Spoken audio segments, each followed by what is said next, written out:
Europe 1. C'est l'heure des experts sur Europe 1. Nicolas Bouzou pour l'économie qui nous parlera dans un instant de cette crise alimentaire mondiale qui est en formation. Bonjour Nicolas. Bonjour. Et Vincent Hervouet avec nous pour l'international. Bonjour Vincent. Bonjour Dimitri. On annonce de manière imminente la chute de la ville dans le Donbass de Severodonetsk aux mains des Russes.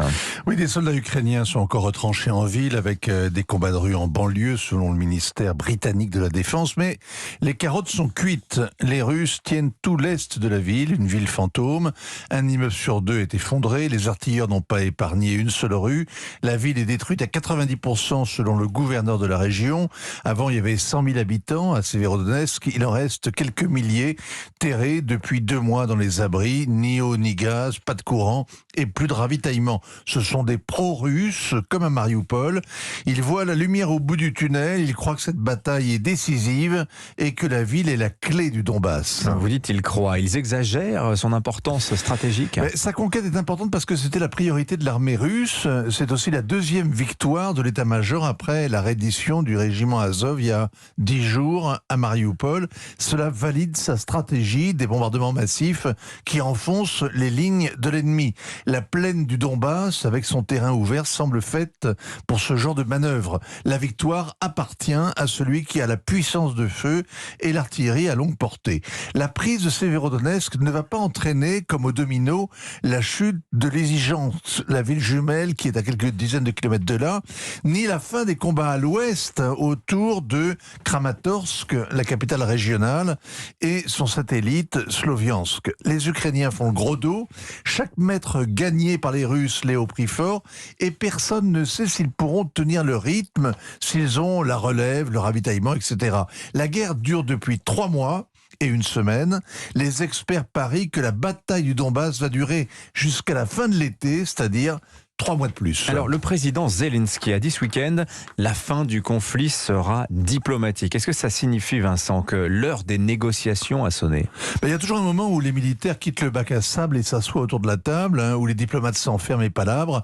Après la musique militaire, la musique de chambre. On n'en est pas là. On en est loin. Mais il y a un changement. Les Ukrainiens s'étaient pris à rêver de victoire à force de porter des coups au but contre l'envahisseur. Cette perspective glorieuse s'éloigne. La guerre n'est pas un concours de tir à la cible. Il y a 8 millions de déplacés, près de 7 millions de réfugiés. La moitié des Ukrainiens est devenue SDF. Les arsenaux des alliés se vident. Les élections du mi-terme approchent. Les Occidentaux peuvent aussi se lasser. Ouais. En face, Vladimir Poutine s'obstine.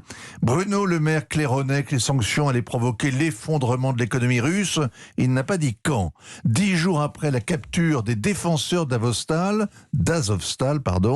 le Kremlin a dû jubiler hier quand le premier navire commercial a largué les amarres de Mariupol pour gagner Rostov-sur-le-Don et y décharger l'acier qu'il transportait. Acier volé, disent les Ukrainiens. Oui. Acier volé.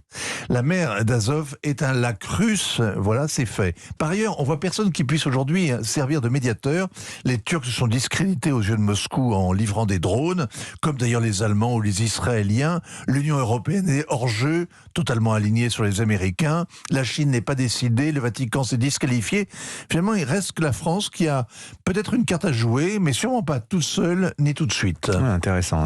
Alors, vous avez parlé du rôle de l'artillerie dans le Donbass. Je recommande à ceux qui s'intéressent à ces questions l'écoute du podcast de l'IRSEM, l'Institut de recherche remarquable de l'école militaire, qui s'appelle Le Collimateur, avec toute une série consacrée aux différentes armes dans cette guerre d'Ukraine. Merci beaucoup, mon cher Vincent.